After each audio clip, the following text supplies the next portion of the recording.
just wondered, I mean, you've got such an incredible record, Jose, on a personal level in European competition.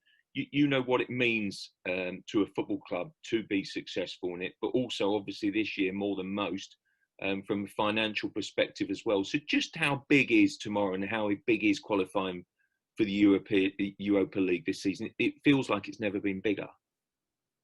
Yes, and we don't play Champions League, and of course Champions League financially is a huge difference to Europa League, but Europa League give us, going to the group phase, give us an important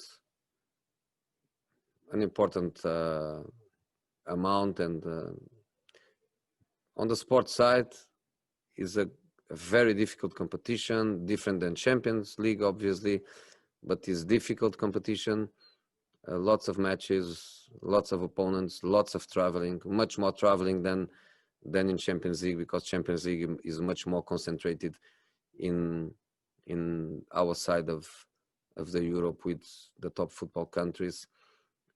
Playing on Thursdays is very, very difficult, but it's a competition that we are motivated to try to have a go and to try to win it.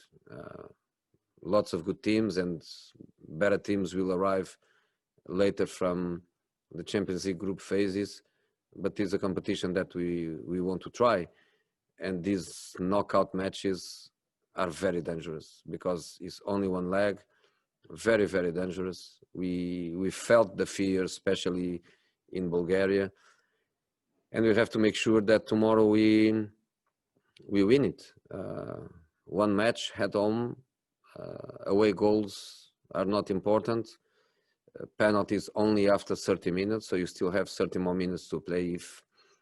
So we have to try everything to win it, because it's very important for us on the sports level, but also on the economical level. Okay, Matt Dunn, coming to you. Matt. Hi, Jose. This period of fixtures was always going to be a difficult one for you. At the end of Sunday or tomorrow night, if you qualified, will you look at it and say that you've done the best you can and now you can get on with the rest of the season? Or do you feel that it's cost you already too much in the Premier League race? I wouldn't blame the points that we lost in the Premier League. I wouldn't blame anyone apart of us and VARs and referees. The Manchester United game, yes, has a direct relation with this crazy week, but the first match against Everton was not a great performance. We deserve more than the defeat, but was not a good performance. And against Newcastle was about incredible decisions. This week is the week where you will arrive on Sunday in a very difficult situation. But let's go step by step, match after match, and we will go to Old Trafford with our ambitions. Okay, I'm going to take two more questions. One from Jerry Cox, and I'm just going to call out to any Israeli media because I have not seen anyone raise their hand. I think, is that Dolev? Did you want a question at the end? Okay, sorry, because you haven't put the emoji up, so I wasn't sure. So Jerry, and then we'll finish with Dolev. Jerry Cox.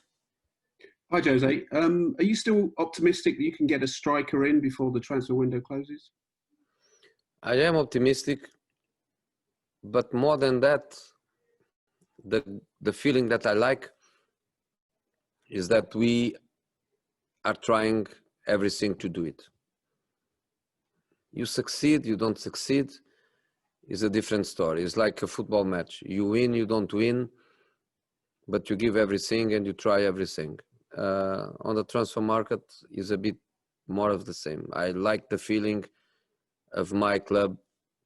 My structure is trying to do everything to do it for us, to do it for the team. That's the most important thing for me. If we succeed, great. I believe so. If we don't, that's football. Okay, Dolev, I'm going to finish with you. I've just unmuted you. There you go. Hi, sir. Thank you for... Hey, Dolev. Barak Bakar, Maccabi Haifa coach, has all the week to prepare to this game. You have 4 games in 1 week. Did you have the time to prepare and learn Maccabi Haifa? And what do you know about this team? You know, it's true that they had only the last match was in Rostov, and after that they had time to everything. They had time to rest. They had time to analyze us. They had time to prepare the team tactically. And the reality is that in this moment, my players, the only thing that they know about Maccabi is the funny video that the player did about us. Apart of that, they know anything, because I want the players to be totally focused on the matches we have to play. So until last night was just about Newcastle and Chelsea and nothing about Maccabi. For me and for my staff, it was about last night finishing the game and meeting the analysts and analyzing the maximum we can about Maccabi, which I think now we have a very good idea about them. Of course, we analyze them, and not just in the Europa League matches, but also in a couple of domestic competitions. We know the players individually. We know the systems that they used, sometimes with a back 4, sometimes with a back 5. We know what we can expect from them. So yes, in this moment, my players are going to arrive for lunch and for training, and it's the moment for them to know the maximum we can teach them about Maccabi.